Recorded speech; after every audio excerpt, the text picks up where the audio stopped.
Le blessé d'attaque de la milice Zahir à Damas dans la nuit du 5 au 6 août dernier ont été protégés par les forces armées de la République démocratique du Congo dans la zone de combat avant leur évacuation. C'est aujourd'hui que ces victimes de la milice Zahir ont été acheminées à Bunia grâce à l'appui logistique de la MONUSCO.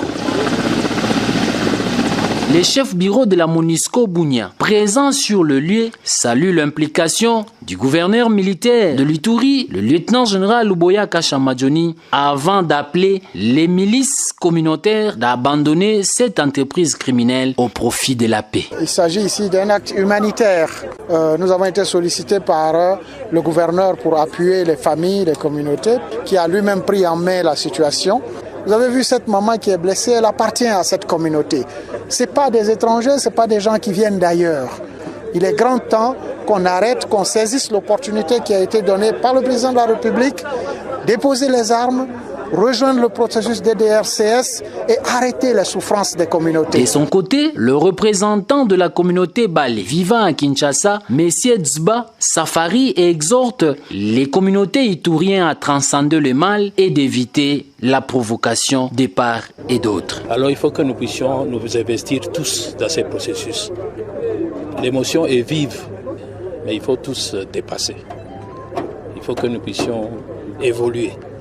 Ainsi, nous voudrions d'abord remercier le gouvernement de la République, à travers le gouvernement provincial, plus particulièrement le gouverneur militaire, qui s'est investi totalement pour que les blessés nous arrivent. On a perdu des personnes, mais il ne faut pas continuer à les perdre. Si on peut en sauver, c'est une très bonne chose. Il faut noter que la prise en charge médicale de ces blessés est assurée par l'unité médicale d'intervention rapide des forces armées.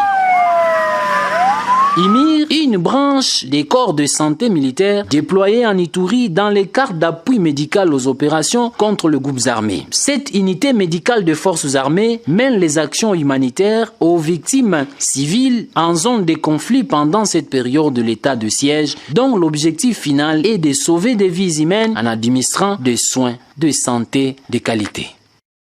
Les réseaux d'ambassadeurs de la paix désormais installés en Ituri, avec mission principale de militer pour le retour de la paix durable. 26 membres de ces réseaux ont été reçus en audience par les vice-gouverneurs de l'Ituri pour échanger autour de cette structure qui va bientôt organiser plusieurs activités en Ituri dans le cadre de la recherche de la paix. Ceci en appui aux actions menées par l'administration militaire. On ne peut pas parler de la paix sans que les gens comprennent la paix. C'est pourquoi il y aura des conférences où nous allons inviter toute la population et des conférences internationales où il y aura des visiteurs qui vont venir de loin, qui vont venir pour sensibiliser les gens sur la paix et aussi aller dans des coins et des recoins. Parce que les gens que vous êtes en train de voir ici, ce sont des gens qui sont épris de paix, qui ont déjà milité pour la paix, qui travaillent déjà pour la paix. Daniel Bello, coordonnateur fédéral des ambassadeurs de la paix en Ituri, a profité de l'occasion pour lancer un message de paix à la population iturienne. Dans la parole de Dieu, Dieu nous demande toujours de chercher la paix pour être reconnu par Dieu comme un enfant de Dieu. On ne peut pas être reconnu un enfant de Dieu si on ne cherche pas la paix. C'est pourquoi nous demandons à toute la population de travailler pour la paix, d'oublier l'ethnie, les tribus, tout ça, de considérer l'Ituri comme notre priorité à tous et la paix comme notre priorité à tous. Créé en 1991 en RDC, les réseaux d'ambassadeurs universels pour la paix œuvrent dans plus de 30 pays en Afrique et sera implanté sur toute l'étendue de la province de l'Ituri pour atteindre ses objectifs, notamment apporter sa contribution dans la recherche de la paix dans cette partie du nord-est de la RDC.